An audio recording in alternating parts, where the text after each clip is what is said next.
Վերջին զանգը հեռուստասերիալը շարունակում է լարված պահեր ու անսպասելի շրջադարձեր բերել հեռուստադիտողներին։ Հերոսների ճակատագրերը խճճվում են, իսկ յուրաքանչյուր բացահայտում նոր վտանգներ է ստեղծում նրանց համար։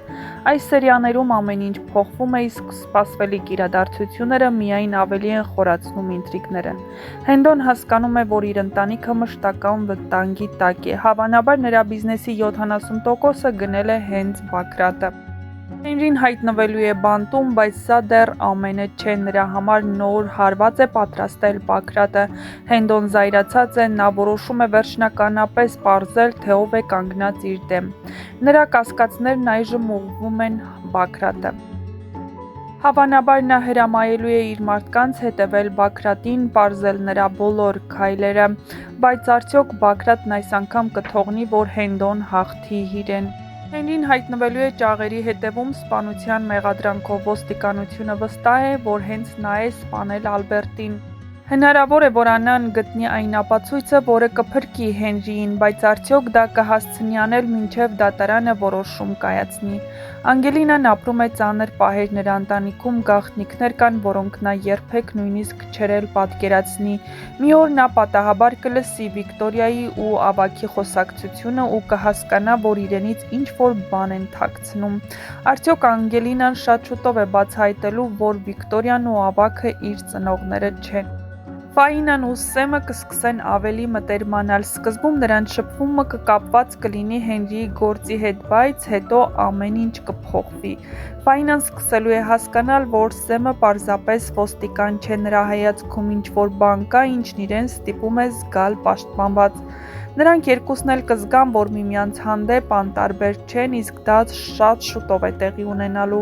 բայց արդյոք նրանք կարող են իրար վստահել, երբ երկուսն էլ հակառակ կողմում են կանգնած, մեկը ոստիկան, մյուսը կասկածյալի։ Իսկապես, եթե պարզվի, որ Սեմի ու Մերիի հայրիկին սպանել է հենց Ֆաինայի պապիկը Բագրատը,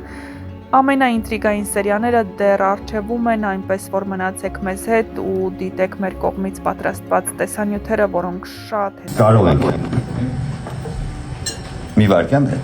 սպասեք, սկսեք։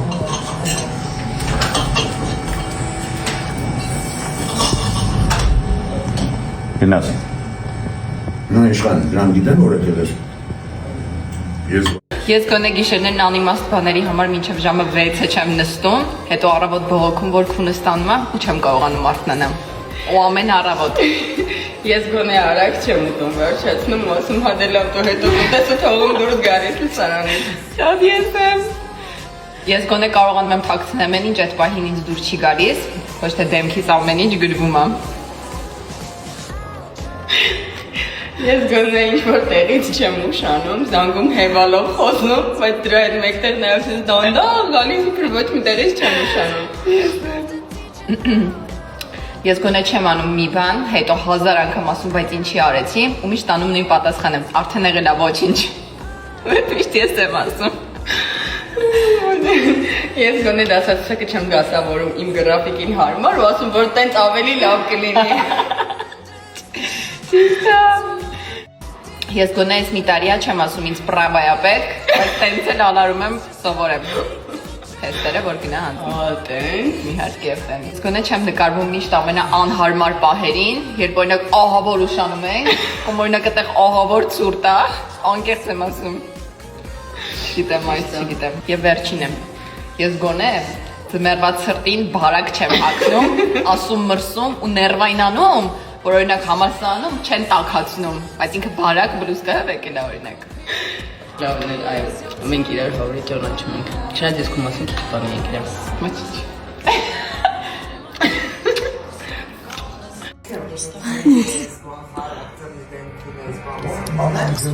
Սիրոնով Վահյանը։ Չկես Անգելինան էլ ծոխողում, գիտեմ, նայ։ Այսօրը գուցե ճակատագրական դառնա իմ համար, որովհետև մի շատ կարևոր նամակի պատասխան եմ հիմա բացելու, դիմել էի արտասահման մագիստրատուրա սովորելու համար, ու եթե հիմա այս նամակի պատասխանը դրական եղավ, չգիտեմ, գուցե 180 աստիճան կյանքս կփոխվի, ինչևէ, եկեք գնանք բացենք։ Մեր նկարանումները շարունակվում են։ Մեսակ ջան, ինչքան է տևել ընկերս։ Բավականին երկար։ Տրամադրվել եմ արդեն։ Բան ասեմ, էլի, ձմեռը։ Բնականաբար հավանականությունը, որ կգա ձյուն, մեծ է։ Նորմալ է, որ ձյուն պիտի գա։ Լավ, միթե մենք այսքան անպատրաստ ենք ձյանը։ Ընդամենը ձյուն է։ Չգիտեմ ինչ ասեմ, լուրջ եմ ասում։ Ոտքով քայլելով բարձրացա կոմիտասով։ Իսում եմ քայլել մանավանդ ձյանը վայելում էի ձյունը։ Հիմա հետ եմ իջնում։ Եվ բարձրանալիս եւ իջնելիս, այն որ ոնց ասեմ, ոչ թե ամեն կանգառում, այլ ուղղակի ամեն հնարավոր ազատ տարածքում կանգնած են տրանսպորտներ։ Ամեն կանգառում, կանգառների արանքներում, այլ տաքսիների գների մասին չեմ էլ խոսում ընդհանրապես։ Մի խոսքով ես հասկացա, որ Հայաստանում ձմեռը երբ ձյուն է գալիս, ապրելու չի, պիտի պրոստը գնաս։ Ինչ է։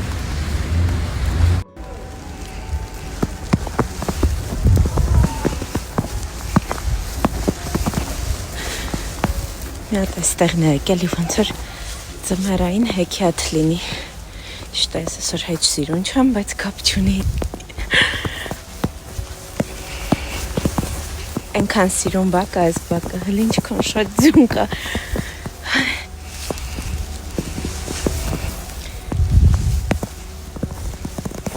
Գիտեք ինչ եմ երազում։ Ճուտիկ ունենամ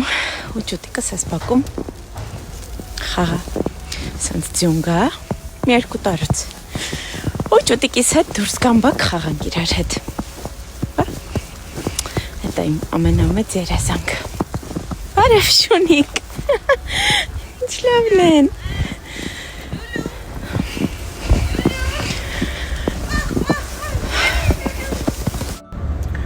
Ես կարծում եմ, որ հալալը ոչ մեկին էլ չի սիրում իր կյանքում։ Ինքը սիրում ամենակ իրան։ Լևոնը իրական կյանքում նման է իր կերպարին, բնավորությամբ։ Լյով նման ես կերպարիդ բնավորությամբ։ Քիչ, նմանություններ կան, բայց շատ քիչ։ Էրի հայացք։ Հալալի հայացք։